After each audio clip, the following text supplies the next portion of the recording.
Assalamualaikum warahmatullahi wabarakatuh. Waalaikumsalam. Udah lama nih saya nggak bikin video nih. Nah, berapa tahun ya? 3 tahun kali ya nggak bikin video. Karena sibuk, banyak kegiatan. Nah, hari ini saya lagi pengen ngebahas tentang working holiday visa nih yang lumayan diincar banyak orang Indo ya. Jadi salah satu pilihan favorit buat datang ke Australia buat orang Indo sekarang. Nah, karena saya nggak punya pengetahuan banyak tentang working holiday visa ini, kebetulan nih ada teman saya hari ini nih. Nah, ini salah satu teman yang masuk ke Australia lewat working holiday visa. Silakan dong, kenalan dong, namanya siapa? Sini. Iya. Halo semuanya, nama saya Bayu, usia 31 tahun dari Depok. Wah, Depok dekat ya, kita tetanggaan. Iya, Depok Bogor, tetangga. Bogor. Ini Depok, tinggal naik KRL. Itu. Di sini sejak 2023 bulan Juni. Bulan Juni udah Jadi satu setengah tahun lah ya. Setengah tahun. Nah, pertanyaannya pertama nih. Pertanyaan dulu sebelum kita loncat ke visanya. Kenapa waktu itu milih Australia sebagai tujuan kerja? Pertama tahu WHV itu dari teman kakak. Iya. Dari teman kakak yang sudah tinggal di Sydney. Waktu itu lagi COVID. COVID, okay. 2020 atau 2021 sih. Oh, udah lama berarti nih ya? Pertama saya tahu infonya. Oke. Dia tanya, kamu lagi apa? Kan lagi sulit kan di Australia, lagi sulit, di sini juga mungkin di Indonesia apalagi kan gitu. Terus datang aja ke Australia gitu. Terus saya kayaknya emang dulu sejak lama saya emang punya mimpi buat sekolah atau buat kerja di luar negeri mungkin. Mungkin bakal jadi kesempatannya di sini. Terus tapi baru terjadi, maksudnya baru saya buat prosesnya itu 2023, jadi awal 2023. Terus ya saya bikin IELTS bulan Februari, terus ada pembukaan bulan April WHV. Ya udah, prosesnya dimulai dari situ. Itu nyari informasinya dari mana ya? Informasi resminya itu dapat dari mana ya? Yang informasi yang umum, informasi yang resminya itu ada di Direktorat Jenderal Imigrasi Australia? Indonesia. Oh. Jadi WHV ini program G2G, jadi Australia dengan beberapa negara, nggak cuma Indonesia aja sebenarnya. Jadi buat kita nih yang ingin datang ke Australia lewat working holiday visa ini, terutama yang di Indonesia mesti punya letter of government support. Maksudnya apa tuh letter? Jadi ya surat persetujuan dari pemerintah negara asal kita lah. Gitu. Nah, dalam hal ini Ditjen Imigrasi. Itu suratnya dalam bentuk resmi dari mereka gitu. Selembar kertas. Persis. Jadi informasinya ada di websitenya Ditjen Imigrasi dengan Instagramnya Ditjen Imigrasi. Oke, nanti saya bakalan cantumin di video. Terus waktu itu mereka suka update kapan pembukaannya. Jadi waktu itu berarti sebelum itu WHV working holiday visa itu belum ada atau udah ada sebelumnya atau sempat ditutup? Saya sudah 2009 atau 2011-an awal gitu. Saya kurang pasti itu, tapi ya prosesnya berubah dari yang sebelumnya mesti datang ke Jakarta semua orang nih dari Indonesia, siapa yang mau melamar working holiday visa ini mesti datang ke Jakarta ke Ditjen Imigrasi. Tapi waktu 2023 itu saya cuma semuanya lewat online sih. Oh, lewat online. Nah, buat teman-teman yang belum tahu, working holiday visa artinya berarti visa bisa untuk holiday atau jalan-jalan dan bisa buat bekerja juga. Persis. Seperti itu ya. Persis. Kalau turis visa itu visa hanya untuk berkunjung atau berplesir lah atau jalan-jalan, tapi nggak bisa kerja. Tapi yang visa ini khusus bisa kerja, Persis. bisa holiday juga. Persis. Nah, persyaratannya tuh apa sebetulnya?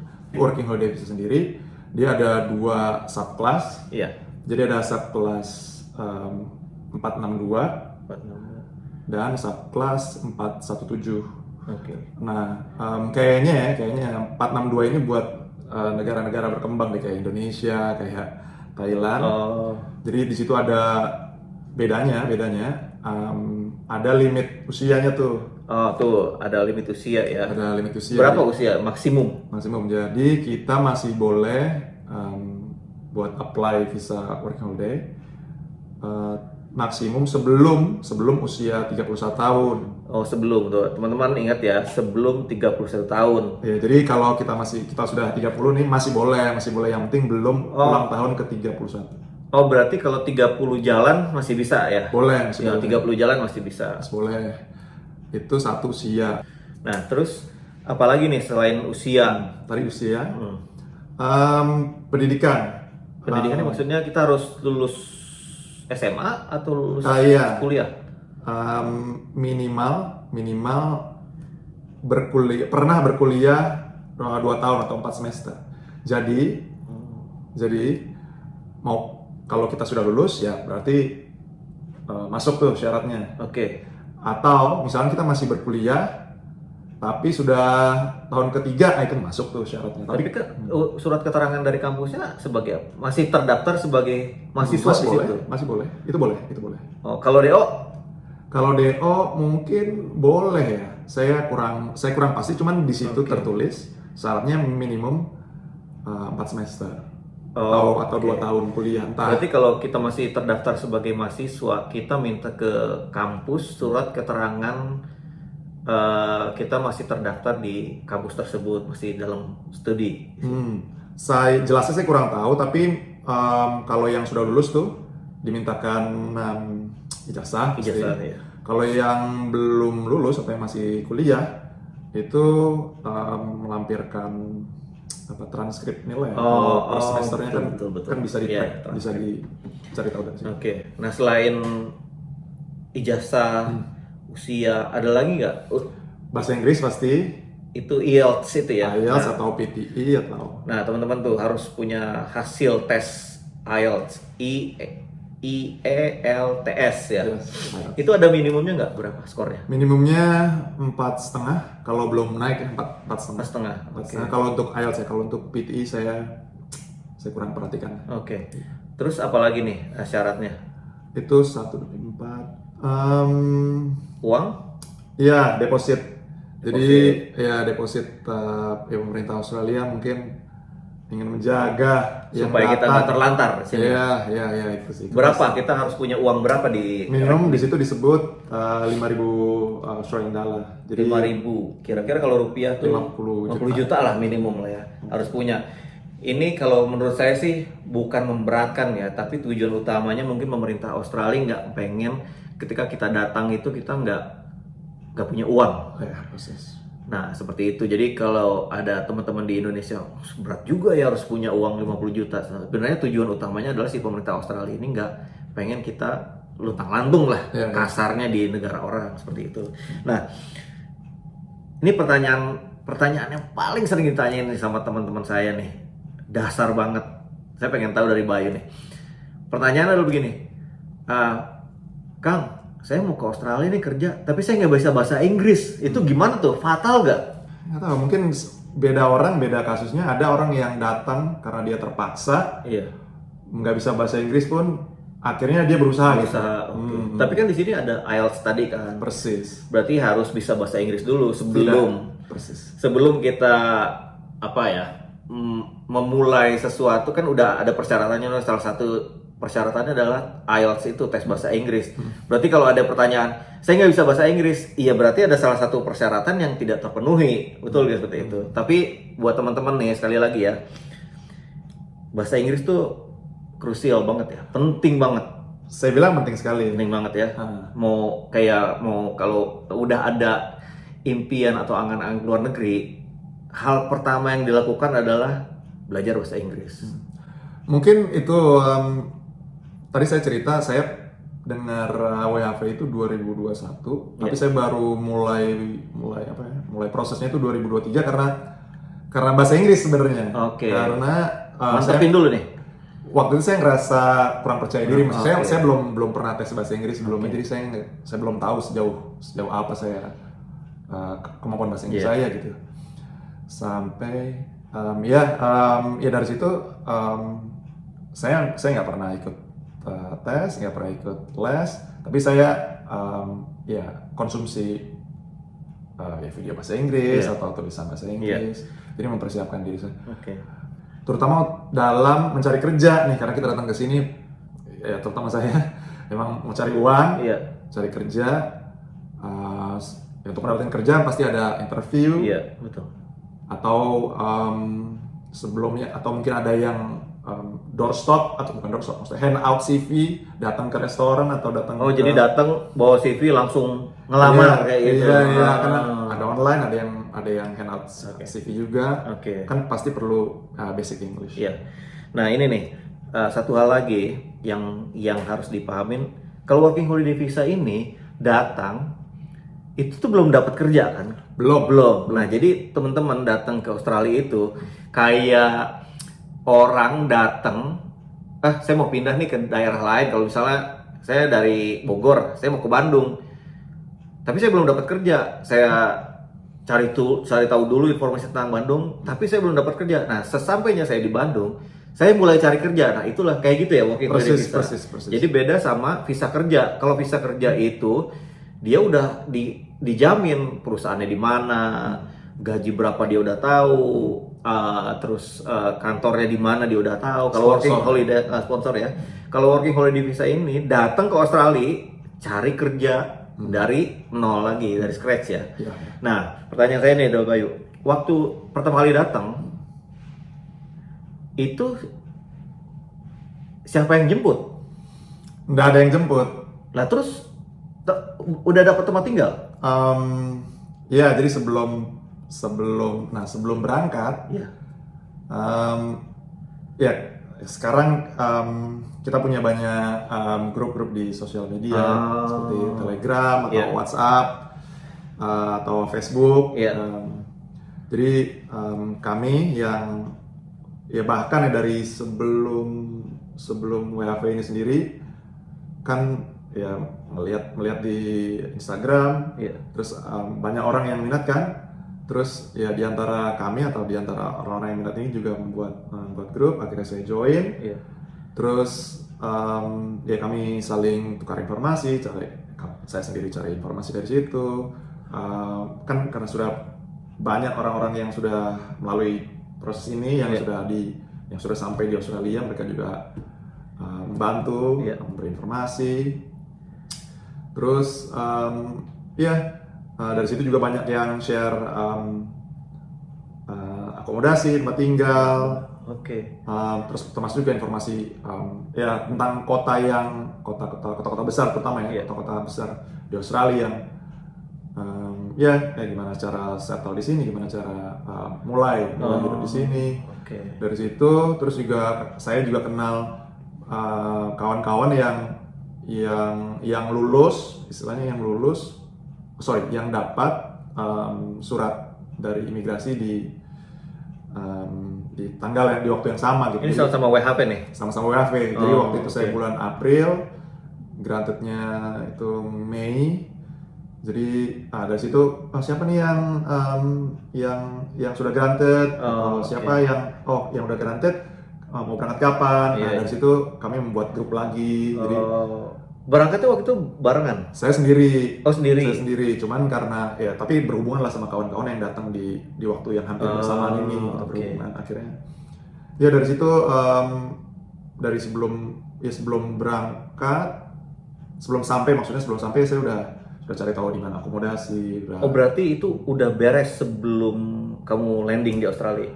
Kalau saya sendiri beresnya tuh pas datang gitu. Oh, oke. Tapi kalau kawan-kawan yang lain mungkin ada yang sudah beres sebelumnya. Tapi kalau saya sendiri waktu saya datang baru itu beres. Nah, teman-teman nih ya, salah satu PR juga sebelum memutuskan untuk berangkat adalah cari akomodasi dulu. Karena di Australia, terutama di Perth ya sekarang, yang namanya housing atau tempat tinggal itu lagi krisis kita ya. Persis. Lagi susah banget nyari rumah buat sewa. Biasanya kalau sewa itu sewa satu rumah atau kita share kayak kos-kosan? Umumnya seperti kos-kosan ya, jadi kita sewa per kamar, Iya. entah per kamar sendiri atau satu kamar dibagi beberapa orang, 2 orang, oke. misalkan kalau di Perth gitu. Atau sebagian orang di hostel. Hostel. Apa nggak mahal ya? Hostel tuh berapa ya? Hostel iya sebenarnya mahal, cuman mungkin lebih aksesibel ya, karena apa ya? Karena kamarnya banyak atau kasurnya banyak. Oke. Sementara kalau Rumah, ya. rumah dan rumah kan kadang posisinya itu apa ya? Sporadis ya, maksudnya kalau di hostel itu kebanyakan di CBD. CBD. Mungkin aktivitas pertama kali kita datang itu ya ke KJRI, yang mana itu di CBD atau ke bank atau mana, mungkin lebih aksesibel di CBD, dan hostel jadi pilihan yang baik. Gitu. Terus ini nih, ketika nyampe Australia udah dapet rumah, tapi kan belum dapat kerja. Nah, saya juga mungkin kalau saya seumuran Bayu terus saya cari kerja ke Australia, persepsi saya kan, misalnya saya tujuan saya udah tahu mau ke Perth, persepsi saya akan kerja di Perth, di kota Perth. Apakah kerjaan sebagai WHP itu akan ada di kotanya sendiri, atau mungkin kebanyakan jadi scatter ke regional, jadi ada tempat-tempat daerah-daerah yang jaraknya tuh 1-2 jam, 3 jam dari Perth, atau lebih banyak di sana kemungkinan besar dapat kerjanya, atau di kota besarnya sendiri itu? Sebenarnya working holiday visa kita boleh kerja full time, boleh kerja apa aja tuh sebenarnya. Mau sebagai skilled worker atau low skilled worker. Tapi karena visa ini berlaku untuk hanya 1 tahun. Tuh, 1 tahun ya, 1 tahun. Tapi boleh Extend? boleh diperpanjang. Boleh 2 diperpanjang. kali. Setahun, setelah 1 tahun boleh diperpanjang. Nah, setiap perpanjangan itu 1 tahun lagi atau setengah tahun? 1 tahun. 1 tahun. Oh, jadi ibaratnya bisa sampai 3 tahun lah ya? Maksimum 3 tahun dengan maksimum. 3 tahun dengan visa working holiday visa. Tapi untuk kita mendapatkan perpanjangan visa, kita disyaratkan untuk bekerja di regional atau di remote area di Australia. Jadi di luar kota. Untuk dapatkan visa tahun kedua, bekerja 3 bulan di regional. Di regional. Tapi juga di pekerjaan yang eligible. Contohnya kayak apa tuh? Kalau di pariwisata itu housekeeper atau kitchen hand, waiter. Itu atau misalkan di agriculture itu food picker. Food picker tuh ngambil buah-buahan ya, atau sayur-sayuran ya dari perkebunan seperti itu. Persis. Itu terus jadi ya lower skill. Nah, pertanyaan nih, dulu waktu Bayu pertama kali nyampe sini, kerjaan pertamanya jadi apa? Kerja di farm. Farm nih apa nih? Perkebunan atau peternakan? Perkebunan anggur di 1 jam setengah dari Perth. Itu di Milon. Packing anggur. Packing nih maksudnya anggurnya udah dipetik. Persis. Tinggal masukin ke kemasan. Persis. Jadi tangan terakhir lah. Sebelum akhirnya diserahkan ke baik. Itu berapa lama? Kerjanya periodenya itu 2 minggu. Tapi aku cuma dapat kerja 5 hari. Karena waktu itu winter tuh. Jadi winter bukan musim yang anggur tuh buah musim panas ya jatuhnya ya. Jadi waktu itu kami juga packing itu buahnya sudah dibekukan tuh. Oh. Jadi mungkin musim panennya sudah lewat, Iya. jadi ya kami packing anggur beku. Oke. Periodenya waktu itu 2 minggu, tapi nggak masuk setiap hari, Oke. cuma dapat kerja 5 hari. Terus setelah dari perkebunan anggur itu terus kemana? Dari situ pekerjaan kedua saya di Bunnings. Oh, Bunnings tuh kalau yang gua nggak tahu, Bunnings ini kayak toko material. Material terbesar Oh, lah tapi lengkap banget ya. Iya, iya. Kayak kalau di Indonesia tuh apa ya? Yang modern tuh S Hardware kayak gitu ya. Iya, iya. Kayak begitu ya. Tapi cakupannya luas sekali, mungkin seperti Indomaret, Alfamart ya. Iya, Jadi benar. nggak ada lagi lawan-lawannya tuh. Iya benar. Itu toko segala ada lah untuk material. Berapa lama di Bunnings? Di Bunnings tuh 1 bulan. Sebulan. Jadi bedanya yang kerja pertama saya itu packing anggur, itu kerja yang eligible tuh, karena wilayahnya itu termasuk regional. Oke. Pekerjaannya pun eligible tuh, packing Iya, farm. agriculture. Iya. Itu eligible. Tapi yang di Bunnings ini kerjanya di Perth, di Maddington, di kota lah ya, kota. jatuhnya. Itu udah eligible. Oh. Udah eligible, tapi ya karena nggak ada kerjaan lain waktu itu, jadi ya saya kerja di situ. Ya. Jadi apa di Bunnings? Container unloader. Ini pakai main pakai Forklift, nih ya. ya, forklift. Tuh, jadi supir forklift. Nah, di sini supir forklift nggak bisa langsung lamar, harus punya Tiket. ada license-nya ya. Ya. Harus ada license. Nah, Bayu waktu itu ngambil license forklift. Yes. Berapa lama ngambil license-nya? Course-nya 2 hari. 2 hari. Jadi teori, setelah itu praktek. Praktek. Bayar berapa? Tahun itu 2023 300 Australian dollar kayak 3 juta. 3 juta. Nah, ini nih forklift license ini salah satu license yang nggak memakan waktu lama untuk dapatnya dan nggak terlalu mahal dan bisa dipakai di mana aja ya forklift license ya. Banyak warehouse yang butuh tenaga untuk Ya, warehouse atau mines. ya pasti. pertambangan ya. Nah, setelah dari Bunnings terus kerja apa? Iya, karena sebenarnya di kerja Bunnings itu kerja yang bukan eligible. Jadi memang di masa yang sama saya tetap cari kerja yang eligible. Oke. Karena tadi saya sebut usia saya 31 tahun sekarang, Iya. waktu pertama datang itu usia saya 29. 29. Maksud saya mau stay di Australia ini 3 tahun. Iya. Jadi karena limit usianya adalah 31 tahun, jadi saya harus mengejar Kerjaan yang eligible itu. mengejar kerjaan yang eligible sejak awal. Itu dia kenapa saya kerja di farm. Terus setelah kerja farm ya atau kerja di Bunnings, saya tetap cari kerja lagi yang eligible lagi. Oke. Akhirnya setelah 1 bulan saya dapat kerja di ISS Kompas di camp tambang. Gitu. Oh, sempet ke pertambangan juga nih ya, akhirnya. Kerja apa di pertambangan? Saya utility. Utility. Utility, Jadi kerjanya tapi- ngapain? Utility itu saya sebagai housekeeper karena saya full time. Oke. Sebagai housekeeper. Iya.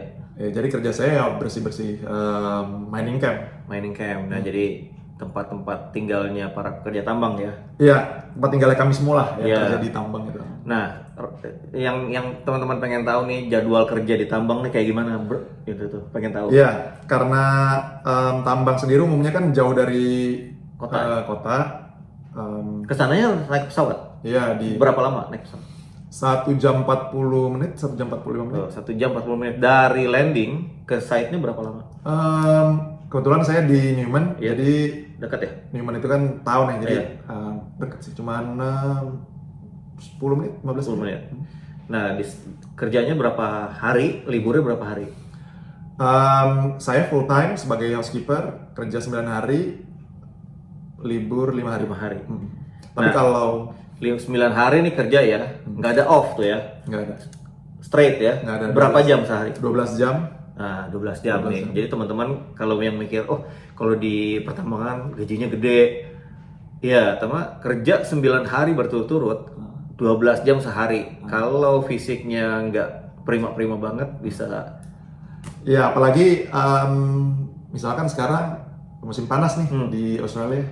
Jadi itu bisa 44, 45 Lebih panas dari di City-nya. dari pasti, terutama juga lebih panas dari Indo. Kalau di Indo Iya. 30, Kita biasa di Indo, berapa sih paling panas? 35 lah ya. 38, 37. Ya, di sini bisa, di kotanya sendiri kemarin kita bisa sampai 43. Gimana kalau di tempat pertambangan ya, bisa lebih tinggi Bisa. lagi. Nah, dari pertambangan terus balik lagi ke sini. Iya, kebetulan saya baru selesai nih. Selesai. Saya Mau nyari yang baru lagi nih sekarang. mau cari kerja yang baru lagi karena tujuan saya kerja di perusahaan yang lama Iya. itu kan mencari pekerjaan yang eligible Oke. untuk dapat visa tahun kedua dan tahun ketiga. Oke. Ya, alhamdulillah terkabul. Iya. Saya kerja di situ 1 tahun 4 bulan. Oh, lama ya. Saya sebenarnya cuma perlu 9 bulan. Oke. Jadi saya sudah dapat tahun ketiga. Ya, akhirnya saya putuskan untuk untuk keluar untuk cari pekerjaan yang bisa membantu saya untuk dapat visa selanjutnya. Oke. Nah, yang jadi pertanyaan saya, setelah tahun ketiga, apa yang terjadi? Karena WH sendiri cuma maksimal 3 tahun, ya. Kalau saya sendiri ingin coba stay lebih lama Dengan di cara? Australia. Dengan cara saya mau cari sponsorship. Oke. Nah, tuh teman-teman ya, setelah ini maksimum 3 tahun ya, working holiday visa. Kalau mau lanjut, kita nggak bisa pakai visa yang sama ya. Nggak. Harus cari salah satunya sponsorship dari perusahaan-perusahaan yang ada di Australia ini. Nah, itu rencana berikutnya ya, setelah 3 tahun cari sponsorship. Kalau nggak dapet, kira-kira ada alternatif lain nggak? untuk Iya. bisa Kalau saya kira kasusnya setiap orang beda-beda. Kalau saya sendiri karena backgroundnya dulunya di media komunikasi, yang saya pikir bukan priority di sini. Oh, benar. Bukan priority di sini. Jadi kalau saya tidak bisa dapat sponsorship, ya saya harus mencari membekali diri dengan kualifikasi yang lain yang Skill yang lain yang diperlukan dibutuhkan di negara ini. di Australia. Ya mungkin study, gitu. Belajar. belajar. Nah, sekedar informasi nih, Bayu bisa kasih tahu nggak sebetulnya profesi apa sih yang bisa dibilang high demand tapi orang Indonesia tuh adalah skillnya apa aja? Tadi sudah disebut tuh, di Australia sekarang lagi housing crisis, jadi construction, studi tentang construction atau pekerjaan construction itu sedang lagi diperlukan, lagi diperlukan dan diutamakan bahkan. Nah, tapi ingat ya teman-teman ya, di sini mereka itu butuh certification. Jadi itu tuh termasuk skill yang butuh certification atau sertifikat, nggak melulu ya elah pasang bata dong, saya juga bisa. Tapi kan di sini semua pakai certification. Ya. Jadi itu. Terus kalau di bidang lain selain construction, apalagi yang lagi dibutuhin nih? Nurse butuh nggak? Nah itu perlu tuh. Jadi kayak perawat untuk kalau di sini nyebutnya aged care, kalau di Indonesia tuh panti jompo. Ya. Terus di child care, tempat penitipan anak-anak, ya. Terus di disability juga ya. Ya. Care itu juga. Atau registered nurse atau perawat ya. Atau bidan, midwife. Bidan untuk ibu-ibu hamil. Nah, ini yang sesi terakhir nih yang sedikit buat saya harus diluruskan nih tentang masalah penghasilan.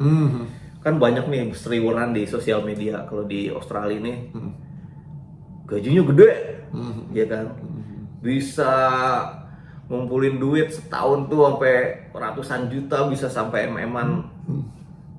itu kan yang saya lihat dari sosial media ya. Bener gak sih menurut Bayu tuh, menurut Bayu selama 1,5 tahun dengan penghasilan segitu setahun, pengeluarannya tuh kayak gimana sih? Kalau dari pemasukannya sendiri, menurut saya mungkin, tapi kan kembali tergantung kerjanya apa, terus background kita juga apa. Mungkin kalau kita punya background yang kuat di Indonesia, terus kebetulan di sini juga bekerja di industri yang high income gitu, seperti mining, mungkin bisa. Maksudnya jadi engineer nih. Engineer, di pertambangan ya. Ya. Itu dapat mungkin lebih dari 1 M lah setahun lah ya. Iya. Tapi ingat, di negara yang penghasilannya besar, biaya hidupnya pun Tinggi. besar. Besar. Nah, kalau Semakin besar income-nya, pajaknya juga semakin besar. Nah, kalau boleh tahu nih, kira-kira dari kalau kita estimasi penghasilan per tahun, menabung itu bisa berapa persen dari penghasilan? Tergantung gaya hidup ya. Persis tergantung banyak ininya ya, banyak variabelnya ya. Apa aja nih biasanya yang Paling besar pasti akomodasi. Oh, tempat tinggal. Tempat tinggal. Paling besar tuh. Tempat tinggal, apalagi kalau kita tinggalnya di daerah di CBD terutama atau di daerah yang dekat CBD, pasti juga lebih besar. Terus juga kalau satu kamar sendiri itu pasti lebih mahal daripada satu kamar berdua. Itu satu, dua. Terus makan sudah pasti. Kalau misalkan kita kuat masak sendiri atau mungkin kerja yang disediain makan, mungkin lebih senang lagi ya. Mungkin lebih hemat. Tapi kalau misalkan kita mesti masak sendiri, ya pasti lebih boros. Apalagi kalau jajan di luar itu pasti. Nah, jadi mungkin salah satu tips juga nih sebelum mau kepikiran tinggal di luar negeri, belajar masak dulu. Bener, itu salah satu ilmu yang dibutuhkan ketika tinggal di luar negeri ya. Pasti. Terus apalagi nih pengeluaran? Punya mobil? Iya. Terutama di Perth, mungkin public transportnya nggak semasif Sydney atau Melbourne. Itu penting untuk punya transportasi sendiri, entah mobil atau motor, tapi umumnya mobil. Itu penting juga untuk yang kerja di city, company biasa suka tanya, kamu punya means of transportation nggak? Karena sebagian pekerjaan itu mulai bekerja itu sebelum public transport mulai. Oh, jadi early morning ya. Subuh-subuh kayak gitu. Atau night shift. Ya, betul. Itu kalau di Perth itu public transportasinya belum coverage 24 jam. Belum. Jadi mungkin yang bisa kita tabung setelah dipotong 15%. Kalau WHV ini kami cuma pajaknya berapa? Pajak 15%. Tapi sampai penghasilan 45.000 setahun. Dalam setahun. Setelah kita dapat penghasilan lebih dari 45.000 dalam satu tahun pajak kita naik 30%, 32,5%. 2%. Income tax ya. Setelah penghasilan di atas 45.000 dalam satu tahun pajak. Wah, gede juga ya. Nah, jadi teman-teman ya, nih yang harus diperhatiin lagi.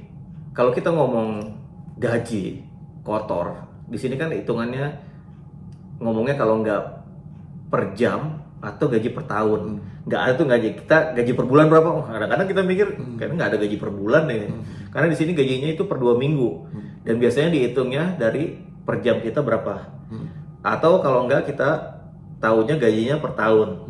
Nah, kebayang itu. Walaupun gajinya gede. Tadi Bayu cerita kalau udah ngelewatin 45.000, pajaknya 32,5%. Jadi buat teman-teman hitung lagi, kalau misalnya ada yang bilang oh gajinya segini, itu baru income tax aja ya. Iya, maksudnya mungkin baru penghasilan gross. Baru penghasilan kotor ya, belum penghasilan bersih ya. Nah, itu baru satu hal tuh, income tax. Terus tadi ada lagi akomodasi, ada lagi groceries atau makan, ada transportasi. Nah, jadi sebetulnya sih agak sedikit struggling ya, agak sedikit susah nih hidup di luar negeri itu kalau kita nggak bisa pinter-pinternya ngolah duit lah ya.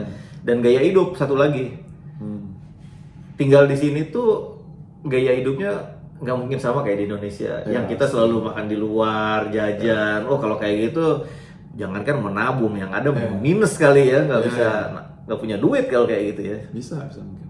Jadi walaupun kita ada uang, tapi kita harus pikir panjang lagi nih. Kita kalau mau nabung harus ngelakuin sesuatu, benar nggak? Nah itu yang mau saya lurusin nih. Banyak informasi yang bikin saya resah adalah, oh di Australia gajinya gede. Ya, tadi Bayu udah cerita tuh, berapa besar pengeluaran di luar gaji yang besar itu. Nah kalau dari saya sih berharap teman-teman lebih bijak lagi menyikapi informasi, apalagi yang cuma seliweran ya.